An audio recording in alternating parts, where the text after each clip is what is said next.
वो तत्व की प्राप्ति है। तत्व ही भगवान है। उसको ज्ञानी लोग ब्रह्म कहते हैं, योगी लोग परमात्मा कहते हैं, भक्त लोग भगवान कहते हैं। उन भगवान के 24 अवतार। पहला भगवान का अवतार सनकादि ऋषियों का, सनत सनंदन सनातन सनत कुमार। दूसरा भगवान का अवतार वराह अवतार। तीसरा भगवान का देवर्षि नारद जी का अवतार। चौथा भगवान का अवतार नर नारायण जी का अवतार। पांचवा भगवान का कपिल अवतार। छठवां भगवान का दत्तात्रेय जी का अवतार। सातवां भगवान का अवतार यज्ञ नारायण अवतार। आठवां भगवान का अवतार ऋषभदेव जी का। नौवां पृथु का। 10वां मत्स्य का। 11वां कूर्म का। 12वां धन्वंतरी का। 13वां मोहिनी का। 14वां नरसिंह भगवान का। 15वां भगवान का अवतार हुआ वामन, पंचदशम वामनकम। 16वां भगवान का अवतार परशुराम जी का। 17वां वेदव्यास जी का। 18वां भगवान श्री राम जी का। 19वां दाऊ महाराज जी का। 20वां भगवान श्री कृष्ण का। 21वां अवतार भगवान बुद्ध का। 22वां अवतार कल्कि का। एक हरि अवतार, एक हरिग्रीव अवतार। इन सब अवतारों में कृष्णस्तु भगवान स्वयं, भगवान श्री कृष्ण साक्षात भगवान हैं। सभी वेद इतिहासों का सार श्रीमद् भागवत जी में है। वो भागवत कथा सुखदेव भगवान ने राजा परीक्षित जी को सुनाया। सूत महाराज जी कहते हैं सुखताल में सुनाया मुजफ्फरनगर के पास। सूत जी महाराज जी कहते हैं हमने सुना। सोहम वह श्रावयिष्यामि यथाधीतम यथामति। सुना तो मैंने बहुत है, लेकिन सुनाऊंगा उतना जितना मेरी बुद्धि है। ओहो, शौनक जी का महाराज जी, सुखदेव भगवान ने जो कथा सुनाई है वो आपने सुनी? बोले हाँ। तो शौनक जी कहते हैं सूत सूत महाभाग वदनो वदतांबर कथाम भागवतीम पुण्याम यदा भगवान शुका।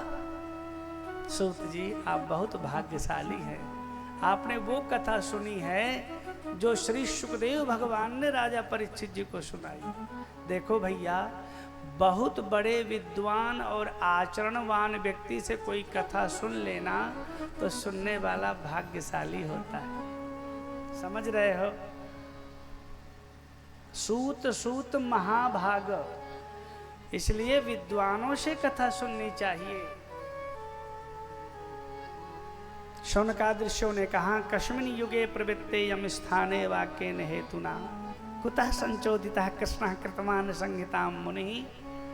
किस युग में किसकी प्रेरणा से सुखदेव भगवान जी ने कथा कही, इसकी रचना कैसे हुई? सुखदेव भगवान तस्य पुत्रो महायोगी समदग निर्विकल्पकः। सुखदेव भगवान तो सगोदोहन मात्रम ही गृहे सुगृह में दिनाम, सब जगह रुकने वाले नहीं थे। वो भागवत कथा कैसे पढ़ी?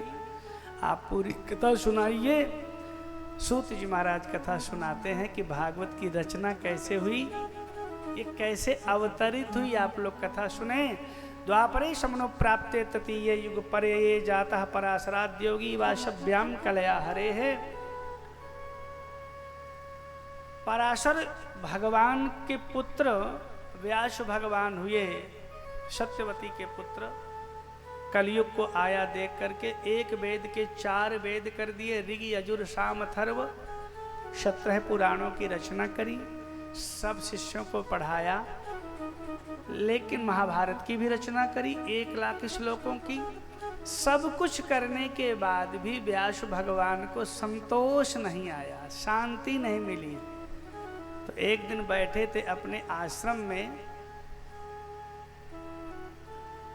व्यास भगवान सोच रहे हैं मैंने सब कुछ किया, शांति क्यों नहीं? जैसे आज का आदमी फैक्ट्री बनाया, दुकान बनाया, घर बनाया, सब कुछ बनाया, पुत्र पौत्र सब हुए, लेकिन एकांत में बैठ के सोचता है मुझे शांति क्यों नहीं मिल रही।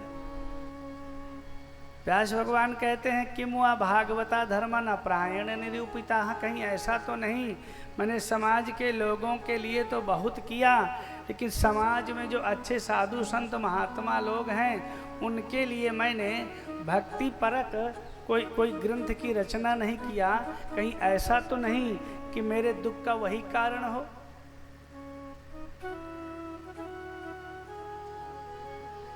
बैठे थे महाराज भगवान व्यास, इतने में रख दीजिए, हाँ,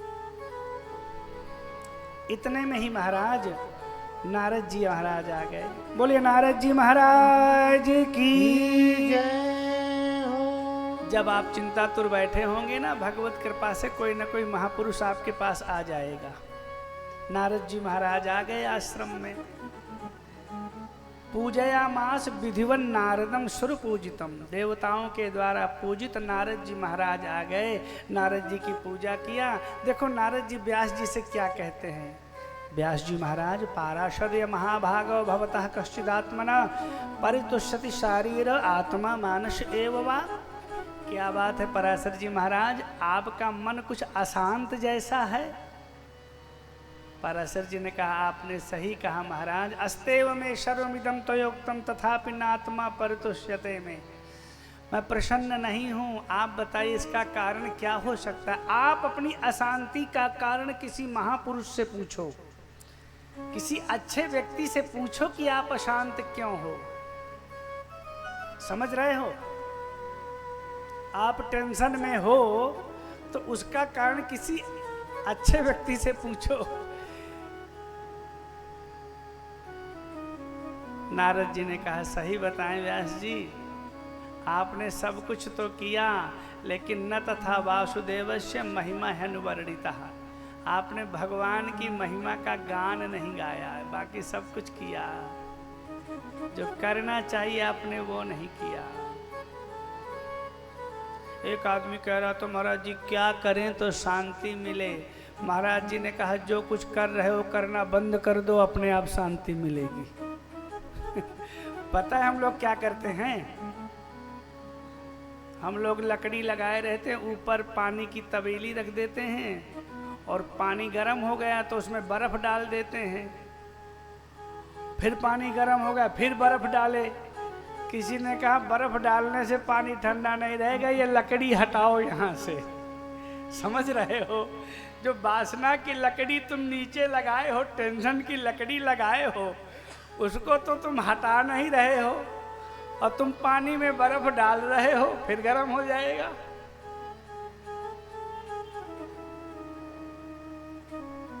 एक गांव का चौधरी था महाराज जी, उसने पुराने जमाने में कुआं खुदवाया और महाराज जी से कहा कि आपके हाथों उद्घाटन करना है।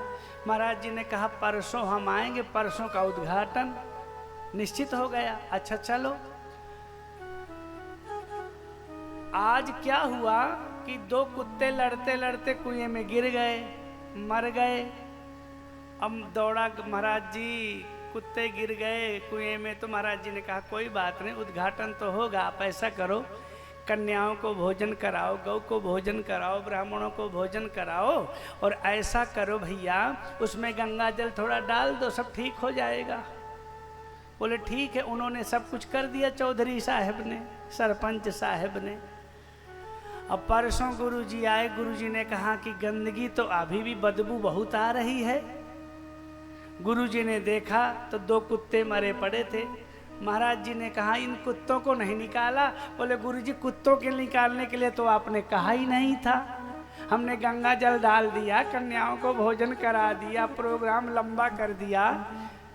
अरे बोले तुम कितना प्रोग्राम लंबा करो, जब तक कुत्तों को नहीं निकालोगे या बदबू यहाँ से। ये बात पक्की है। अरे हमारे जीवन में जब तक ये राग द्वेष बना रहेगा, ये गंदगी बनी रहेगी, ये विषय बने रहेंगे, शांति मिलने वाली नहीं। तुम कुछ भी कर लो, ऊपर से तुम दीवार को ठीक करो, और जो पाइप का पानी का पाइप लीक है उसको तुम जुड़वाओ ना, ऊपर से सीमेंट जुड़वाते रहो, फिर पपड़ी निकलेगी, फिर वो गड़बड़ होगा। इसलिए कृपया हमारी बात को ध्यान से सुनो। नारद जी ने कहा, भगवान की चर्चा लिखो। देखो, मैं गत जन्म में दासी पुत्र था, लेकिन संतों की सेवा किया तो आज ब्रह्मपुत्र हो गया। अपनी कथा सुनाई नारद जी ने। मैं अपनी माँ का इकलौता बेटा था, चतुर महीने में 4 महीने में महाराज जी संत आए, मैंने बहुत सेवा किया। जब मैं जाने लग गया ना तो मेरे संत मुझे बहुत मानते थे, मैं जाने लग गया, मैंने कहा मुझे भी महाराज जी ले जाओ। संतों ने कहा कि नहीं, तुम्हें नहीं ले जाएंगे, क्योंकि तुम्हारी माँ का बड़ा इंटरेस्ट तुमसे है, एक ही तो तुम लड़के हो। तो महाराज जी हमें मंत्र दे गए, हम मंत्र पढ़ते रह गए। अब क्या हुआ क्या, एक दिन की हमारी माँ गोदोहन के लिए गई, सर्प ने उनको काट लिया, हमारी माँ की मृत्यु हो गई।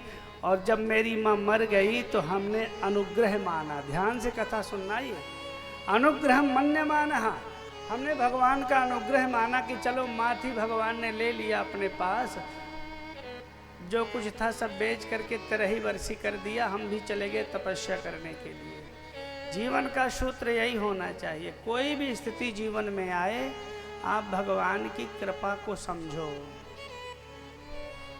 यम हिना व्यथयन्ते ते पुरुषम पुरुषर्षभ, गीता में भगवान ने कहा किसी भी स्थिति में जो ज्यादा व्याकुल नहीं होता वो मेरा भक्त है।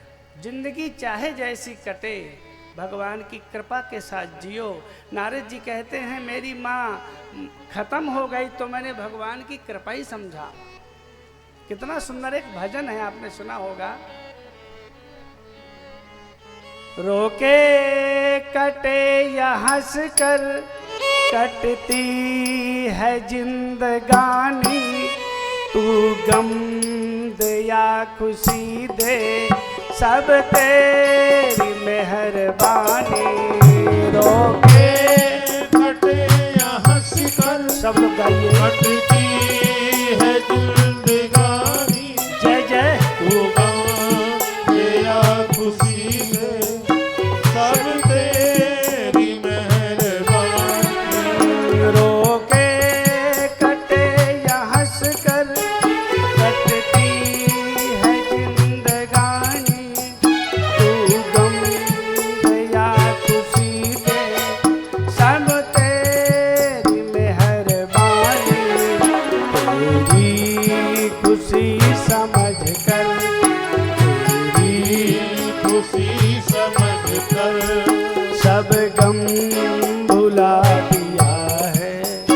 राजी है हम खुशी में जिसमें तेरी रजा है। सारे जहां के मालिक मेरा ही आसरा है। है हम खुशी में जिसमें तेरी रजा है। सारे